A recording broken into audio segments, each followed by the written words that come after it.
The night the wind turned sharp and the ground trembled beneath my feet.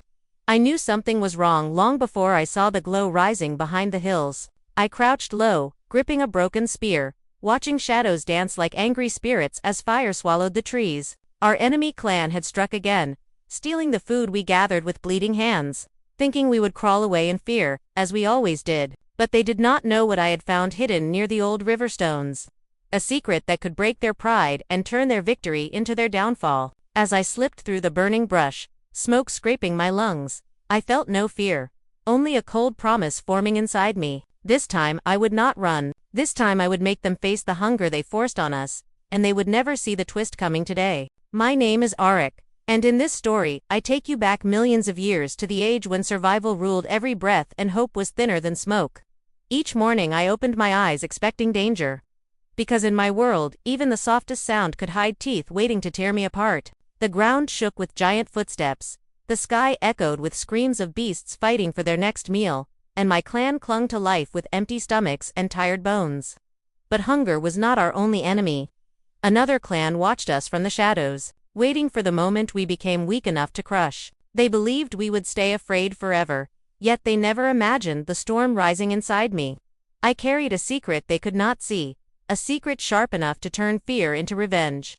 And one twist would change the fate of every soul. At the moment, my promise settled like fire in my chest. The first light of dawn crept across the land, thin and cold, and I rose from the ground with dust on my skin and the weight of survival pressing on my shoulders as if the entire world wanted to crush me before I could take my next breath. And the moment I opened my eyes, I felt the sting of the air, dry and sharp, carrying the distant growls of creatures that ruled these lands long before my name, Eric, ever existed. And as I pushed myself up, I saw the shadows of giant shapes moving near the tree line, slow and hungry, their roars rolling across the valley like thunder warning us that the morning belonged to them, not us. And every day began this way, with fear sliding into my bones before I could even stand. But I had no choice, because my clan depended on whatever strength I had left after nights filled with cold wind and empty bellies. And when I turned toward the camp, I felt that familiar ache in my chest as I saw their tired faces. The children curled close to the fading embers, the elders staring at the horizon as if hoping it would suddenly grow generous and feed us.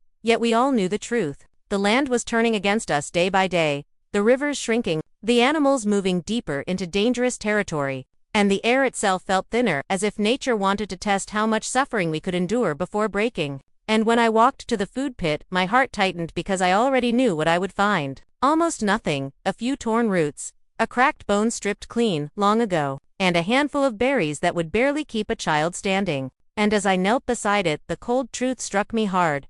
We were running out of time. Our bodies growing weaker while the predators grew bolder, circling us each day with the patience of creatures who knew survival better than we ever could. And while my clan whispered prayers to the sky, I felt something darker building inside me, because prayers could not fill empty stomachs and hope could not guide us through a world where strength was the only law. And as the wind brushed past me carrying the distant scent of ash from the enemy clan's fires, I felt my jaw tighten, because they were out there eating well while we starved. They were out there hunting without fear, because they had taken most of the prey that once belonged to these grounds. And even now I could picture them smiling as they tore into fresh meat while our ribs pressed against our skin, like sharp branches ready to snap. And when a child tugged at my arm, asking if there would be food today, I felt something break inside me, because I could not lie. Not today. Not when their small voice shook like dry leaves in the wind. So I stood quickly and told the clan I would search beyond the cliffs, where the sun first touched the earth, though I knew the path was filled with beasts that hunted even the shadows.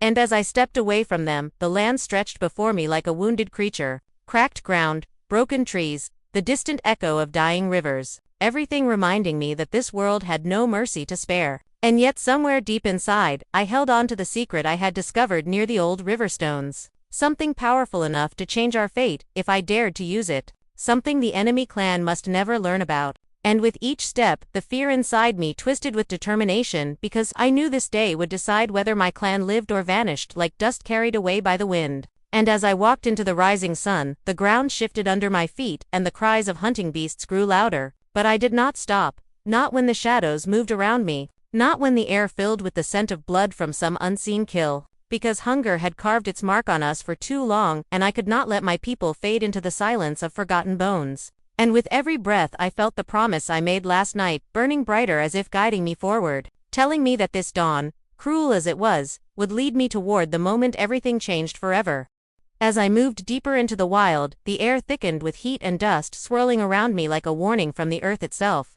And I soon reached the edge of a valley none of my clan had dared to enter because stories whispered that creatures beyond imagination ruled these grounds, but hunger pushed me forward until I could no longer hear the voices of my people behind me, only the steady beat of my heart, reminding me that every step carried the weight of their survival. And when I reached a ridge overlooking a narrow path, I saw one of my strongest hunters, Raylan, waiting with two others, their faces sharp with fear and determination because they knew I had chosen the most dangerous route, hoping the unknown might hold food untouched by rival hands, and together we stepped onto soil that felt untouched for ages, dark and soft as if hiding something beneath. And as we moved through the shadows, the first roar shattered the silence so loud it felt like the sky cracked open and we froze, seeing a massive beast lumbering between the trees, its skin thick like hardened stone, its tusks curving outward long enough to split a tree in one strike, and its eyes burned with hunger as it tore into a fallen creature. But we didn't have the luxury to watch because a single wrong breath could bring its fury upon us, so we crawled through the brush, keeping low until the ground trembled under its massive strides fading into the distance. And just when relief brushed my mind, another threat appeared as a pack of sharp-toothed hunters slithered from behind the rocks, lean bodies, glowing eyes, jaws built to crush bone in seconds, and one of them sniffed the air, catching our scent, making every muscle in my body turn rigid as stone. While Raylan gripped his spear, ready to give his life if needed, but before the creature could leap, a larger beast roared from a nearby ridge, drawing their attention, and they scattered, leaving us shaking in the shadows, barely clinging to the ground beneath us. And the moment we rose from hiding, I realized these lands did not welcome us. They tolerated us only because something worse always prowled nearby, and still we pressed forward, following faint signs of prey prints, hoping they belonged to something small enough for us to catch yet large enough to feed everyone waiting back at the camp. And when we finally reached a stream that cut through the valley, our hopes rose because fresh tracks circled the muddy edge. But a sinking feeling crept into my chest as I knelt and traced the marks because something wasn't right. The prints were clean, spaced in a way that suggested the animal had been running, but not from us, from something else. And as I followed the trail, my hand brushed against a torn leaf smeared with sap that held the scent of smoke, and instantly my stomach twisted. Because predators did not use fire, my clan did not use fire out here, but someone did. And when Raylan called my name in a low, urgent voice, I turned toward the water where he held up a broken spearhead carved with a pattern I knew too well, the mark of the enemy clan. And suddenly everything inside me hardened because they had reached this place first, they had hunted here before us, they had claimed prey that should have belonged to the starving children waiting for me at home, and they had done it with arrogance, leaving traces as if mocking us, daring us to follow them into deeper danger. And when I searched the ground again, I found more signs. Footprints too light to be ours, strips of animal hide dropped without care, and deeper in the mud, the drag marks of a creature they had taken, leaving nothing for us, not even scraps. And anger surged inside me, sharp as the cold nights that had taken so many of our young, and for a moment I felt the twist of something darker, whispering in my mind, reminding me that the secret I carried could stop them, hurt them, break their grip on our land forever if I chose to unleash it. But before that moment came, the wind shifted, bringing with it the scent of fresh blood nearby, and I knew another creature had been taken recently, so we pushed forward, following that faint metallic smell through a narrow passage where jagged stones jutted like the teeth of massive beasts, and each step echoed as if the land itself warned us to turn back. But we did not, because turning back meant death for our clan, far worse than any creature lurking in these shadows. And when we reached the end of the passage, the truth hit me like a strike to the chest, because there before us, in a clearing stripped of leaves and branches, lay the remains of another kill, expertly cut, neatly arranged, still warm, and beside it, half hidden under a fallen log, the unmistakable print of the enemy chieftain's weapon pressed deep into the soil, mocking us with silent confidence. And in that moment I felt my breath grow cold, because this hunt had become something far more dangerous than survival. It had become a message, a challenge, a line drawn in blood between them and us. And I knew the moment I stepped forward that this day would lead me toward a confrontation that would change everything.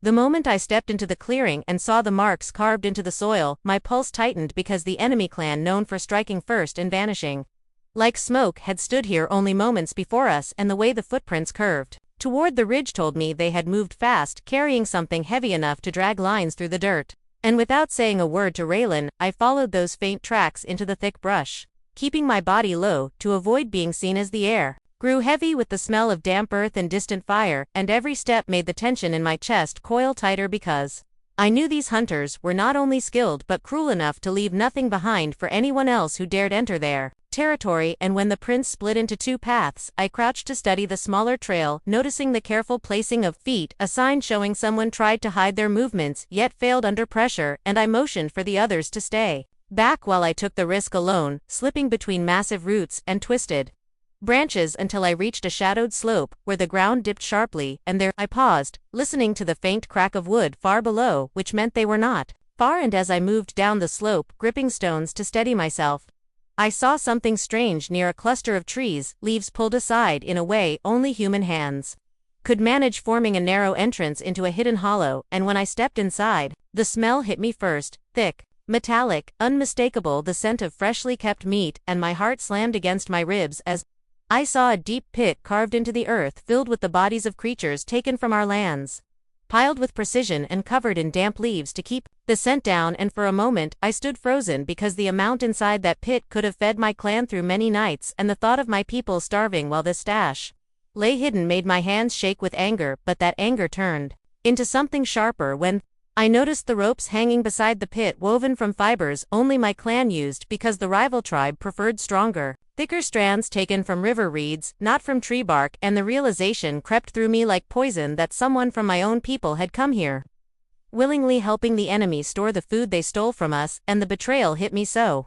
hard I felt my breath catch as memories flashed of nights when our fires burned low and we believed nature had denied us, not knowing a traitor was guiding our enemies to our prey. And I studied the ground again, pushing aside leaves until I found confirming signs, footprints that were too small to belong to the rival hunters and patterns that matched the path near our camp. And as the truth grew clearer, the shadows above shifted, and I pressed myself against the wall of the pit entrance as faint voices drifted toward me, the enemy clan returning to check their hidden stock. And I could hear their leaders' rough tone, bragging about how easy it had become to take prey before we ever reached it because someone from our camp delivered warnings about where we would hunt and when we would travel. And another voice laughed, saying the fool thought they would protect him once his people starved, but they planned to use him only until the last of my clan fell. And as their footsteps moved closer, the rage inside me solidified into a cold stillness that steadied my thoughts, because now I knew the danger was not only out in the wild, but inside our own home, creeping around our fires, pretending to share our suffering while guiding our enemies to destroy us. And when the rival hunters reached the pit, I held my breath, watching through the thin screen of leaves as they lowered sacks of meat with practiced ease, never suspecting they were being watched. And the moment they left, I slipped out, using the thick brush to hide my retreat, and climbed back up the slope, where Raylan waited with restless eyes that widened when he saw my expression, because he could sense something terrible had shifted in the world around us. And I whispered what I had found, only enough for him to understand the urgency, and his face hardened with disbelief, turning quickly toward fear as he realized the truth would tear through our camp like a storm, because no one expected betrayal from within. And as we moved back through the valley, keeping to the shadows, I felt the weight of the secret pressing down on me, heavier than any beast's footsteps, because exposing the traitor meant risking panic, but staying silent meant watching my people die slowly. And when the sky darkened above us with the first hints of night, I knew that everything would change once we returned home, because the battle was no longer only against predators and rival hunters, but against the hidden enemy walking among us, wearing the face of a friend while carrying knives meant for our backs. When we returned to the edge of our camp, the sky was turning darker than usual, the kind of darkness that made the air feel heavy, as if the world itself held its breath. And I knew this was the moment to build a plan that would let us take back what belonged to us without spilling blood across the valley, because a war would destroy both clans and leave nothing but silence behind. So I gathered Raylan and the few hunters I trusted and told them what I had seen, every detail carved into my mind like stone. And as their shock faded into anger, I forced them to stay quiet, because anger without focus would kill us faster than hunger. Then I explained the path leading to the hidden pit, the narrow slope, the hollow beneath the clustered trees, and the way the enemy guarded it only at certain hours when they believed no one dared come close. And as their eyes fixed on me, I felt something fierce rise within me, because for the first time I carried not fear but control. And I told them we would use the land itself as our strength. the same land the rival hunters believed they ruled. And while Raylan questioned how we could strike without being seen, I pointed toward the ridge where dry brush clung to the rocks and the wind rolled downward each night carrying leaves and dust toward the hidden pit, which meant fire, if controlled with care, could be guided without revealing our presence. But the flames alone would not be enough because we needed to make sure the food remained untouched and unreachable until the rival clan abandoned the pit entirely. So the plan grew sharper in my mind, and I led them through the valley again under the cover of night, until we reached the clusters of stones near the ridge, and there we gathered piles of loose rocks shaped by the storms, stones heavy enough to block an entrance if pushed with force. And as the moon rose above us, shining pale over the land, we positioned ourselves around the hollow, waiting for the wind to shift the way I had seen it shift for many nights. And when the first cool breath passed over us carrying leaves into the gorge, I nodded to Raylan, who struck the dry brush with a sparkstone, sending a tiny flame crawling along the slope. And that flame caught the wind and stretched like a living creature, dragging smoke behind it until it slipped into the trees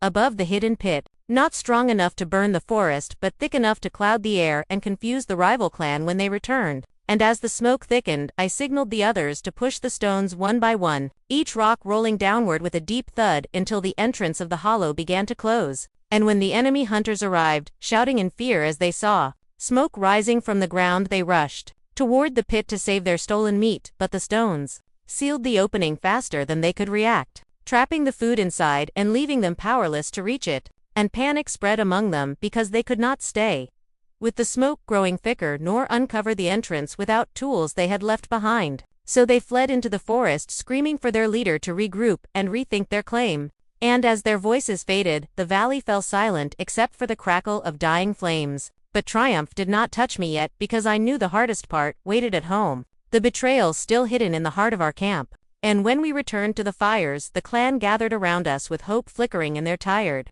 eyes, unaware of the shadow walking among them. So I stood before them and called for the one who had been slipping away during hunts, the one who always returned without prey and always carried excuses that trembled like weak branches in the wind, his name leaving my mouth heavy as stone. And when he stepped forward, avoiding my eyes, I felt every memory of trust crumble, because I saw the guilt in his shaking hands before he spoke a word. And as the clan stared at him in disbelief, he tried to defend himself, claiming he only wanted safety, that the rival clan promised protection if he guided them through our hunting paths. But the words tasted rotten in the air because he had traded our lives for his comfort. And when I stepped closer, I felt pain and fury twist inside me, knowing that while we starved he had walked with those who stole from us. And he lowered his head, unable to meet my stare, as I told him the truth, that his betrayal nearly destroyed us. And though every part of me wanted to cast him out into the cold night, the weight of leadership pressed hard on my heart, reminding me that death was not the answer. So instead, I exiled him to the outer circle of the camp, where he would live under watch until the clan decided his fate. And as the night settled around us with the smoke drifting slowly into the sky, I realized that taking back our food was only the beginning, because revenge had sparked something deeper in me, something that would shape everything that came next.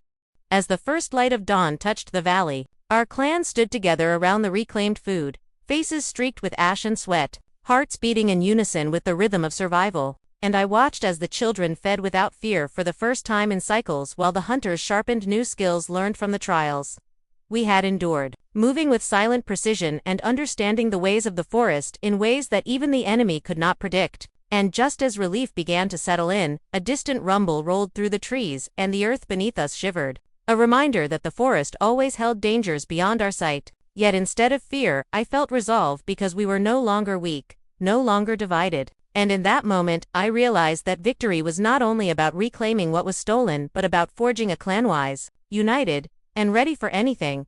And as the wind whispered through the leaves, I spoke aloud. In a world ruled by hunger, survival is not the end. It is only the beginning.